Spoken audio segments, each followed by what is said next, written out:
political observations that we can draw from Raila Odinga's Kamkunji rally that was held today on Sunday by the Azimio team opens a lid on the shape that Azimio activities will take, just even as they announces that they might resume mass action alongside the bipartisan talks. Ladies and gentlemen, welcome to the Bold Analysis. I followed that rally and I wanted to attend, but I could not make. I followed the Kamkunji rally. So my focus was on really the intensity in terms of the turnout. And from the videos that I've just seen, I think that was a very massive turnout. You cannot doubt. The turnout was such, really people came out in their numbers. I was looking at the messaging, and the messaging was clearly on what Azimio supporters are going to tell, what Azimio leaders are going to tell supporters about, or what will be their focus now that William Ruto announced drop in the price of unga. And secondly, what is their message, or rather defending their position to juxtapose demos with the bipartisan talks. And from what I see, because that rally was prepping for mass action. So what was the end game? But then on a keen look, I narrowed down my observations to the presence of some three leaders that I want us to look at. These leaders are the leaders you're seeing on the screen. Yeah, right? That is Nderitu Muriithi. He was attending Azimio rallies for the very first time since Raila Odinga started these rallies in February. That was his first rally. The gentleman in the middle is Ole Kenta. Ole Kenta vied for governorship position in Narok, but lost. Now, let it also not be lost to you that Ole Kenta comes from Narok, and he came to that rally a day after William Ruto toured his area, and that is his county of Narok. And then Mwangi wa Iria. Mwangi Iria was attending that rally 2 days after meeting Raila Odinga, and I remember analyzing and saying that, of course, it's confirmed that Mwangi wa Iria is going to join the Azimio activities. So Mwangi wa Iria came after a discussion on what he was going to do. So in what I can see, Azimio la Umoja is regrouping, is reuniting. Even those who had left, Nderitu Muriithi was a chairperson, I think was a leader of Raila Odinga's campaign secretariat. He played a very key role in Raila Odinga's campaign secretariat. So that is the team that was really behind Raila Odinga's campaigns, mostly in the Mount Kenya region. I understand that Ubuntu leader, I think Lee Kenyanjui from Nakuru, is also going to join the fold later on. Maybe I'll have to look at that. So, ex-Laikipia governor, Mwangi wa Iria and Ole Kenta, I paid attention to them. And for me, because once they're first-timers, and again, it points something that their presence draws political interpretation into the reunity, the regrouping of the Azimio team to attack William Ruto. Remember, this is rally that is coming after that mass action and bipartisan talks. So things seems to be moving and taking shape. So to help us get those understandings, well, I want you to pay attention to their messaging. I've sampled some of their few clips here, so that you pay attention to a snippet of these speeches. I've picked those snippets carefully because I wanted to get that message, so that when we come back, we shall be looking at what exactly is in table, the sealed secret. But before that, let me take a minute and remind you about our fundraiser. We are running just a 1-week fundraiser that is going to end next week to help a young couple that we actually interviewed here, who the wife developed complications after giving birth. He had a tear. So out of excessive bleeding, there was need for more further medical services, and that was delivered. So the bill ballooned to 80,000, and the family stayed grounded in Kenyatta. So that's mercy. So I want to humbly request you, we're just running a small fundraiser. Towards the end of this analysis, I'm going to share that video. So make sure you watch to the end, because I want people to have a grasp of what this is about, but I've pinned the number to support there. Now, let's start with Nderitu Mureithi. Nderitu Mureithi touched on something that I wanted to pay attention to. That was his first rally. And strategically, something normally happens. People don't just talk to a rally, in a rally. It's normally organized on what each and every person, or rather areas that each speaker is going to touch. So I want you to listen to this part. Kazi yao kila asubuhi, kila siku ni kupora mali. Umeelezwa kwamba tangu wachukue ama tangu waibe uchaguzi, wewe Mkenya umelipa ushuru zaidi ya bilioni 1.5. Not billion, 1.55 trillion. Na sijui kama tunaelewana. Ero, wewe uko na 1,000 kwa mfuko? Ushawahi ona 1,000? Ebu nikuambie, ebu nikueleze. Bilioni 1, shilingi bilioni 1. Sisi tukiwa wa Kenya uhesabiwe 1, 2, 3. Wa Kenya milioni 1 tutapatiwa kila mtu shilingi 1,000. Na hiyo ndio wanapola kila siku. Hebu tuelewane tena. Now on the other side, Mwangi wa Iria made a speech and is so consistent on 2 messages. He's so consistent on 2 messages. One is on Chebukati, and the other one is on Rigathi Gachagwa's attacks on Raila Odinga. And speaking from Nairobi, or rather from Kamkunji, he actually brings in the Mount Kenya message with diversity. And I think Jeremiah Kioni has really done enough. Has really been so aggressive and assertive in articulating what, according to him, is what happened in Mount Kenya. But has been so stuck on the fact that Mount Kenya voted, but their votes were stolen. However, Mwangi wa Iria seems to be coming with another aspect of that Rigathi Gachagua is entirely to blame for what is going on. It can be understood as just a battle for supremacy in the mountain, and he's trying to fight it. But then his message is very coherent with what Kenta is saying. And that's why I want you to listen to him first here. Sababu watoto wetu wanataka kazi.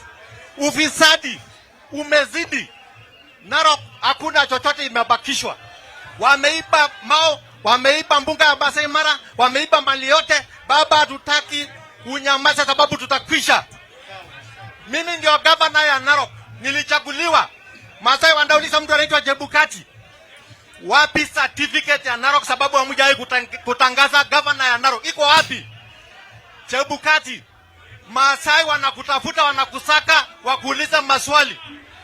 Jana tulikuwa na ngoja kidogo. Jana tulikuwa na mtalii mmoja Narok. Tulikuwa na mtalii anaitwa Ruto. Ruto alikuja Narok. Ila alikuja akasema ametupea fertilizer. Hakuna fertilizer tumeona, lakini tunauliza hiyo fertilizer ukiweka kwa mchanga itatoka mimea. Unatupea fertilizer itatusaidia nini? Sababu ni njia ya kuiba. Now, Ole Kenta, who number one was coming in Nairobi, and I think if you listen to his speech, he's also trying to deconstruct William Ruto's trip in Narok. I also believe he's seeing Ledama Ole Kina taking over as the leader of Azimio la Umoja Masai chapter. Kanchori is there, the former Raila Odinga's agent, I believe. Their work ended there. But Kenta, who vied under ODM for Narok governor, could also be strategizing. But on that matter, he is also bringing in the voice of ODM, or the voice of Masai, but speaking more about Raila Odinga. So this consolidation seems to be going on, and I wanted to pay attention to his message in that event. Now, let me put some disclaimer here. Have you realized that Wajakoya vied for presidency alongside Raila Odinga and William Ruto and the other pastor, the other bishop?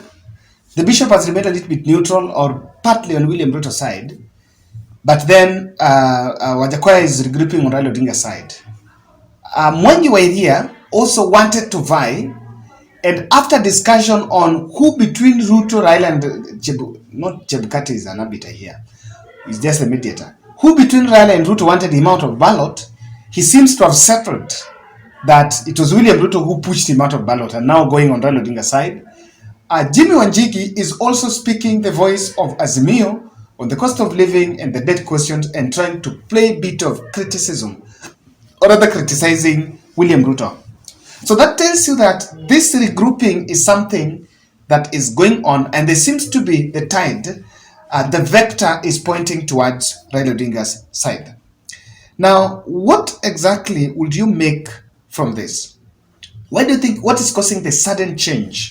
Why then people are trooping on the Azimio Lamoja side? Kindly subscribe to our channel and also click the notification bell. Thank you very much for your support. Now, in my view, Azimio protests mass action is gaining traction as leaders are using it as the slightest opportunity to consolidate, support, and create a niche even from their constituents. In Mount Kenya, Nderitu Muridhi and Mwangi Wairia is trying to create a niche away from Rigathi Gachagua grain. Rigathi Gachagua, Ndindi Nyoro, and Ichung'wah grain. So, and what I'm seeing is people just making brave decisions. These are three gentlemen. We are also on the other side. In the interest of time, even in the mountain, people want those two camps. You know what's going to happen here is someone will prefer to work with even that Usawa party and not with the Azimio, ODM or Jubilee. So at the vote mobilization stage, when people are campaigning, they can actually create the split because William Ruto seems not to be committed in delivering, or rather his inability to deliver is actually open as day and it's actually open and someone can see. I am seeing Ruto, the leaders have already seen that at the bipartisan talks, Ruto is likely to bow to pressure to amend the constitution. For the first time, that pressure is mounting. There are many issues that need solution. The Mount Kenya is talking about 1 man, 1 shilling, 1 vote. It needs a solution. The winner takes all that has created instability over the decades after every election in this country needs a solution. So these leaders are already seeing that there is something can always come up. You know, interests come first. So we're already saying, look here, as much as we want to dismiss Azimio, but the fact that William Ruto called Raila Odinga on table means very well that even he himself, he knows that at the end of the day, we can always sit down and reason together. So people are also positioning for stakes. The IBC question is taking on supporters. And election bungling narrative, the narrative that last general election was bungled, will actually rejuvenate supporters. And that is what Azimio wants to push. One of the attack lines on William Ruto's side, be it at the national level and even at the county level, will be that that election was bungled. Successfully, the Azimio team has realized that William Ruto is acting in panic and has left the office to work in the sunroof of the car. So what they're doing, because already shown is under pressure, they are piling that pressure.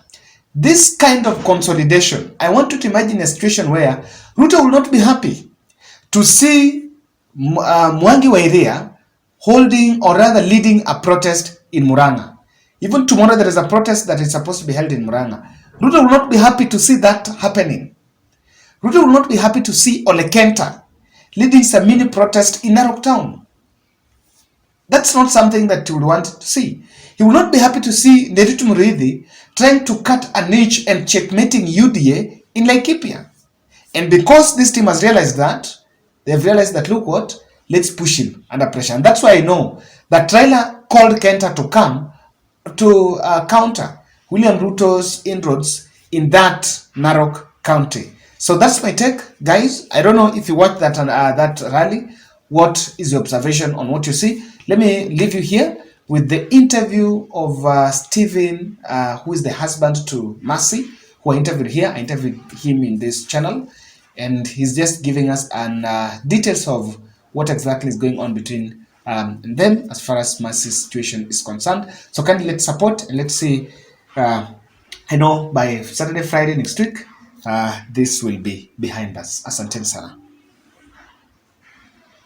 You told me that your wife has a challenge. It's not someone is somewhere detained in the hospital. Okay. Yeah. Can you take us through what exactly happened, or where did it start? Okay, this started after my wife gave birth at Pumwani Hospital. Date? On date 20th February.